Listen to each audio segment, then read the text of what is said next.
going to be delving deep into one of the things that hold us back from progress and development. Here, Brad Mondoro and Thomas Aguila in this episode of Ang Sulok ng Ahas sa Kadiliman, the prevalence of criminal politicians, irrational and violent methods by authority, and dark dealings. Due to the nature of this topic, we will refrain from giving any personal opinions. Politics is an iffy subject, and this is one of the ways that we chose to remain as objective as possible.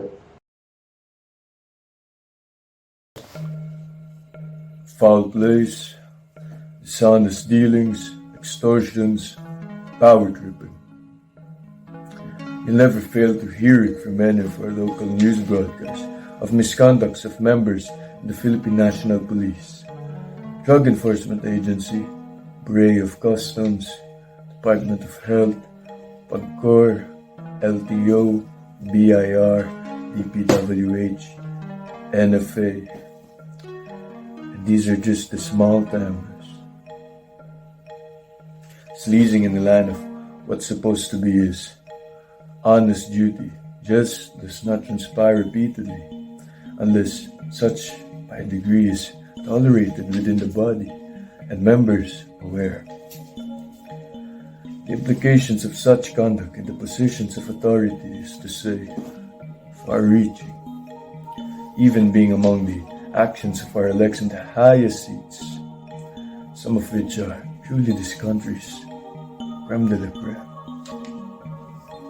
A lawyer and former Vice President, Judge Marbina in the last decade, has been indicted for multiple counts of graft.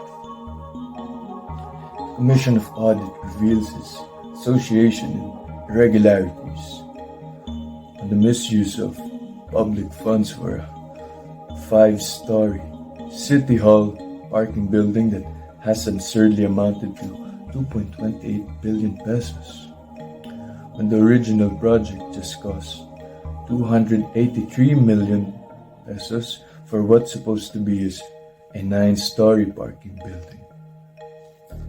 Then on the supposed contract with the company Mana amounting to 11.97 million pesos that is not supported with required information, no legitimacy. Then on falsification with the procurement of the 1.3 billion pesos Makati Science High School building together with the son of the dismissed city mayor. Projects were not part of the annual procurement plan, but that of which ascertains the extent of contract scopes. Then auxiliary budgets of 2.55 billion pesos were legislated without actual available funds for such projects. And falsified accomplishment reports equivalent to 1.3 billion pesos, not to mention his obscure wealth for his many rest houses, that is to say, mansions in Cavite, Tagaytay, Pangasinan, Zambales, notably his 350 hectares Hacienda Binay in Batangas. Fast forward to the year 2020, people still use their seats of power for their own self-interest or those who use their power recklessly, one of which is a certain senator called Senator Aquilino Pimentel. Basically, what happened was that although previously discovered and diagnosed to have COVID-19, the senator violated quarantine protocols. He even admitted to attending birthday parties, meetings, and other types of social or business gatherings.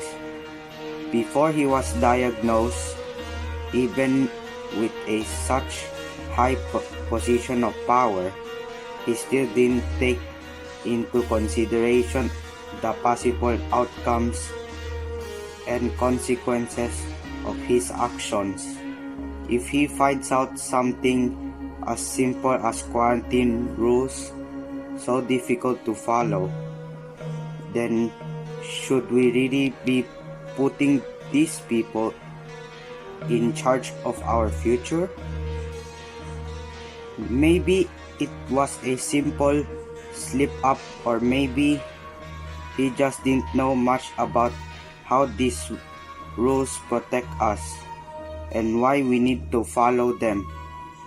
Only the person themselves can tell that. Not everything is related to the pandemic.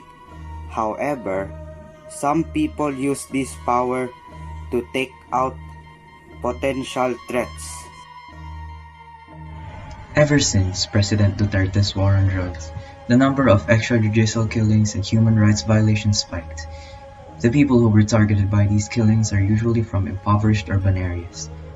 The usual way these killings go is the police raiding an alleged drug user or dealer's home, and instead of apprehending them, questioning them, or just taking them into custody like you would, they would be reported dead instead. Even just 3 years under Duterte's war on drugs, thousands would be reported dead due to these said killings. Corruption is a form of dishonesty or illegal action. A horrific act perpetrated by a single individual or a group of people is referred to as a heinous deed. Above all, irresponsible activity jeopardizes the rights and privileges of others. The Pharmaly scandal, which occurred around 2019, when the Department of Health, the Procurement Service Department of Budget and Management, and Pharmaly Pharmaceuticals Corp. Uncovered the legal but highly disadvantageous middleman who caused the government to lose 5 million pesos on its initial purchase deal with a foreign-owned company. Should you remain at a distance behind that peephole as all is ransacked against our ownership, our rights? They preserve the laws, yet they are let to proceed. Time and time again, they campaign and amount to such support, keeping their careers, their schemes, their wicked gains.